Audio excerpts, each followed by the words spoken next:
పిల్లలకి ఎంతో ఇష్టమైన టమాటా కర్రీ జస్ట్ 10 మినిట్స్‌లోనే అయిపోతుంది.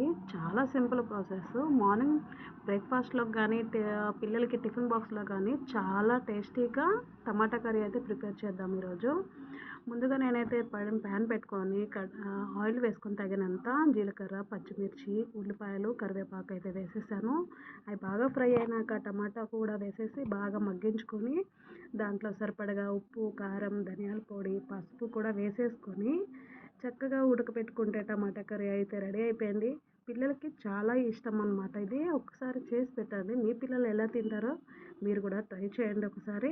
సో, టిఫిన్ బాక్స్‌లోకి అయితే చాలా సింపుల్ ప్రాసెస్ అన్నమాట. మనకి మార్నింగ్ టైం లేనప్పుడు ఇలా టమాటా కర్రీ చేసేస్తే అయిపోతుంది.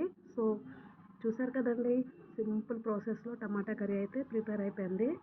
మార్నింగ్ టైం లేనప్పుడు ఇలా అయితే పిల్లలకి చేసేసి టిఫిన్ బాక్స్‌లో లంచ్ బాక్స్ పెట్టండి. సో, బాయ్ అందరికీ.